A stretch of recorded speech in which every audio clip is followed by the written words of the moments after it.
बिस्मिल्लाहिर्रहमानिर्रहीम। मुअज़्ज़ज़ ख़वातीन हज़रात, अस्सलामु अलैकुम वरहमतुल्लाहि वबरकातुहू। मैं हूँ आपका मेज़बान हकीम शहबाज हुसैन अवान कमाली, सोदरा तहसील वज़ीराबाद, ज़िला गुजरांवाला, पंजाब, पाकिस्तान से आपसे मुखातिब हूँ और आप इस वक्त देख रहे हैं Hakeem Shahbaz herbal TV on YouTube. आज की इस मुख्तसर सी वीडियो में मैं आपको नागर मूथा का आयल बनाने का तरीका जो है वो बयान करूँगा। ये नागर मूथा जो है ये एक कुदरती जड़ी बूटी है। ये देखिए जिसके पास मैं बैठा हुआ हूँ, ये नागर मूथा है।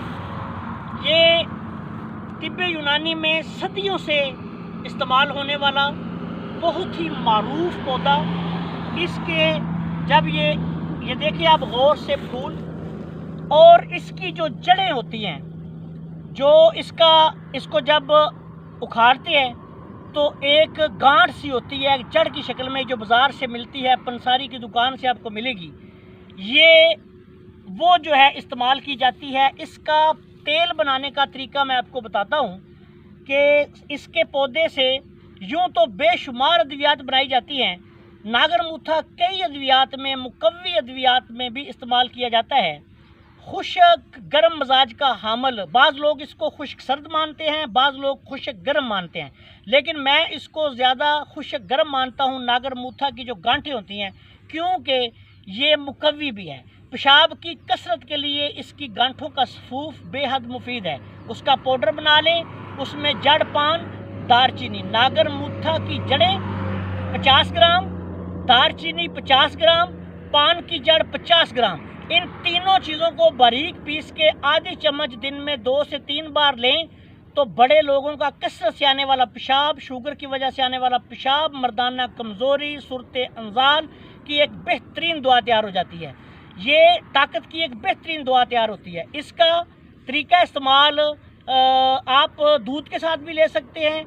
जिन लोगों को दूध मुआफ़िक ना आए वो पानी के साथ भी इसको दिन में 3 दफ़ा खाना खाने के 1 घंटा बाद इस्तेमाल कर सकते हैं।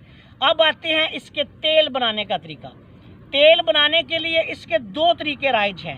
एक तरीका ये है कि ये नागर मूथा लेके, ये आप इसके पौधे देख रहे हैं, इनके ये पत्ते लेके इसको कूट के अच्छी तरह इनका पानी निकालें। तिलों के तेल में बराबर वजन, 1 किलो पानी हो तो 1 किलो तिलों का तेल डालें। दोनों को आग पे रख के जला लें। जलाने के बाद इसको भून लें। ये आपका तेल तैयार है। बिलखसूस बलगमी मिजाज के मरीज़ों के जो बाल झड़ते हैं उनके लिए ये बहुत आला चीज़ है। नागर मूथा का ताज़ा आयल तैयार है। दूसरा तरीका इसका ये होता है कि अगर आपको इसका सीज़न ना हो तो फिर आपने ये करना है कि इसकी जड़ें ले लेनी है, जो नागर मूथा के नाम से बाज़ार से, पंसारी से मिल जाती है। उसको लेके उनको दरदरा कर लें। 1 किलो तिलों के तेल में आध पाव जो है वो उनका दरदरा पाउडर डाल के हल्की आंच पे, उसको बिल्कुल हल्की आंच पे रख के पका लें, भून लें। नागर मूथा का आयल तैयार है। बाल झड़ने के लिए, बिलखसूस बलगमी मिजाज के मरीज़ों के लिए बेहद मुफीद है। बालों को घना करता है, बाल झड़ने से रोकता है, जो बाल झड़ गए हैं उनको पैदा करता है। आपसे गुजारिश है कि अगर आपने अभी तक हमारा चैनल सब्सक्राइब नहीं किया तो चैनल को सब्सक्राइब कर लें और हमारी वीडियोस को लाइक करें, दूसरे दोस्तों के साथ शेयर करें ताकि दूसरे लोग भी मुस्तफ़ीद हों।